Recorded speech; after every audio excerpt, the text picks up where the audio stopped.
So while the rest of the world is dealing with actual military strategy and long-term planning, the Indian government has apparently discovered a new law of physics where you can win an entire war in the time it takes to order a pizza. On April 2nd of 2026, Defence Minister Rajnath Singh stood up in Thiruvananthapuram and told the world with a straight face that during Operation Sindoor, India brought Pakistan to its knees in exactly 22 minutes. 22 minutes? That's not a military operation, that's a power nap. It's actually hilarious if you think about it. In the time it takes for Palki Sharma to finish her makeup, India has supposedly dismantled an entire nuclear-armed military. Simple as that. Okay? They call it Operation Sindoor, launched after the Pahalgam incident, and even now, in 2026, they're using it as their ultimate get-out-of-jail-free card for every political failure. Whenever the economy dips or the rupee crashes, they just pull out the 22-minute video game script.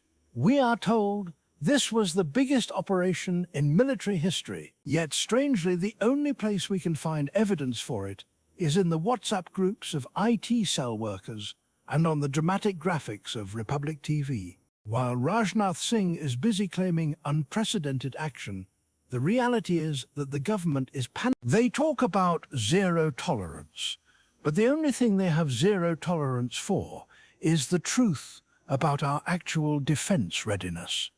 They want you focused on the 22-minute fantasy, so you don't ask why the Indian Navy is still waiting for basic maintenance contracts to be signed. It's a masterclass in distraction. They want you cheering for a 22-minute miracle while the border remains a mess and the budget is being drained by photo ops in Thiruvananthapuram. Right? And then we have the jewel in the crown of the Indian defense industry, the Akash Air Defense System. On March 26, 2026, Bharat Dynamics Limited released updates claiming the Akash Prime is a world beater. But if it's so invincible, why did the Ministry of Defense just approve a $40 billion deal for 114 French Rafale jets in February? If your indigenous tech is so good, why are you still begging France for help? It's like bragging about your world-class kitchen while you order takeout every single night. Simple as that, okay? Palki Sharma on her Vantage show will spend 20 minutes telling you how the Akash system has an 88% kill probability. She'll show you flashy animations of missiles hitting targets in Gwalior and tell you that India is now a strategic powerhouse. But she won't tell you that while we're bragging about 25-kilometer range missiles, China is deploying fifth-generation stealth fighters and high-altitude drones along the LAC that the Akash system can't even see on a cloudy day. It's the same logic as the cow dung chip. Sell the population a miracle solution. Tell them it's scientific. Tell them it's indigenous. In 2026, India is great at manufacturing press releases, but we're still stuck in the Tunguska era of 1982 for our actual frontline defense. While the media celebrates an 858 crore deal for infrastructure, the soldiers on the ground are still waiting for basic high-altitude gear that doesn't freeze. The government is more interested in the vantage point of a news studio than the actual vantage point of a mountain peak in Ladakh. They talk about a 7.85 lakh crew budget, but 26% of that is just interest payments. The superpower is running on a credit card, and the credit card is maxed out, right?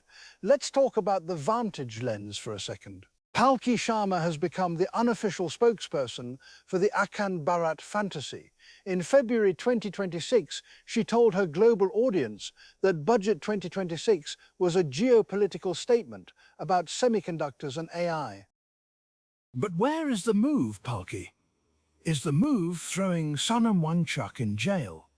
Is the move jailing the very people who protect our borders? She'll dissect the US supply chain or roast the Biden administration's failures, but she won't mention that the Vishwa Guru is jailing national heroes because her 360-degree perspective is actually a 180-degree blindfold. The Indian media has become a 24-hour infomercial for the defense industry. They treat every minor purchase of a P-8I aircraft like it's the end of the Chinese Navy.